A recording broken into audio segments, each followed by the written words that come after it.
against our citizens, and they are doing this since Tuesday until today, and they continue to do so. And even if we have made many appeals to the international communities, to the central authorities of Moldova, no change. And we have already evidences, we have videotapes, we have statements and complaints made by those who were liberated and who were beaten up to death. Regretfully, but this is the real face of the central authorities of Moldova. This is the real face of the communists. What do you think about next steps of Mr. Voronin? First of all, we have to solve this problem of those who are beaten by the police. Because even if somebody had committed a crime, even if somebody had committed violence in the public square, there is no... the police is not allowed to beat nobody. Everybody should be treated according to the law, according to the human rights standards. They do not respect these standards. They are stealing people from the street. They are arresting people from the classrooms in the schools. They are arresting people from the universities.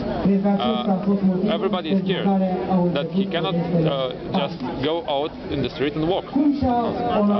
First problem that has to be solved regarding Moldova now is to respect the human rights and to stop this terror that was installed in the society by the communists, by the police, by the special troops, and after that we will discuss the political issues, the election issues. Should there be more demonstrations?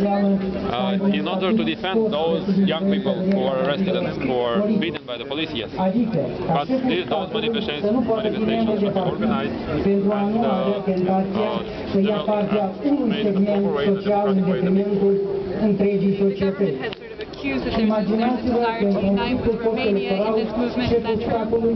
These are their, let's say, dreams and their imagination. They have already Impresia mea este că în situația în care edificiile municipale statului trebuiau apărate în conformitate cu normele legale. These young people, they are protesting against communism, they are protesting against the fact that they cannot see any future with the communist ruling the state. Before the election, Voronin participated to a football match in Chisinau. There were some 5 up to 10,000 people there. When the moderator announced that Voronin is present on the stadium, there was a big rumor on the stadium of 5 million. It was before the election. So this is the attitude of young people towards communists. And when they stood up in the public square and they manifested in a peaceful way, Voronin just introduced in the public, in the manifestation, within the crowd, some violent people who have attacked the presidency, the parliament, who destroyed them, and then now he accuses of that, the opposition accuses the young people and accuses also Romania. The guy who put the flag on the presidency and the parliament is the same guy, and he was escorted by the police, and there are pictures on the internet where that guy is followed by policemen, but the policeman does not intervene. It seems that he was guarded by the police, protected by the policeman, and it's quite strange how the same guy was able to put the flag on 2 buildings and to cross all the levels and not being stopped by nobody. Can you prove that he was working for the government? There are proofs that he was making statements against the opposition during the election campaign. There are videos. I don't have the name. The name I think will be soon published because there are investigations now made by the journalists. The guy with the yellow shirt. Yes. The guy who died, MVD just came out and said he died of gas poisoning, has nothing to do with the police beating. What do you think about that? The parents said that he was beaten, cruelly beaten, and I will go myself to see I mean, it would be possible, but because it's a too big coincidence to find somebody dead of something toxic on the day. I'm sorry, say it again. It's too what? It's a too big coincidence, how to say. It's an unbelievable coincidence. On the same day of violations, to find somebody who never had used toxic substances to be dead because of toxic substances. But the bird said that he was beaten.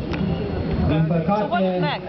I mean, what are your plans next week? The opposition may lose. First of all, excess in the police stations in order to protect, to defend human rights, and not to allow policemen to beat the young guys, the young girls, and then to liberate those who were arrested illegally, those who have been involved in violent actions. They should be punished according to the law, but their faults should be demonstrated according to the law, and there is no necessity to maintain them arrested. They could be investigated, being liberated, and then to stop all these violent actions on behalf of the government. It's a different discussion. It's about the elections, the results of these elections, and prove the falsification that took place on 5th of April. And this will be done. This will be done in the front of the Constitutional Court. Okay. When they will discuss the result of these elections, it will happen in 10 days after the next session that will take tomorrow. Okay, это апелляционная палата? Конституционный суд. Завтра встречается. Да. Но завтра будет...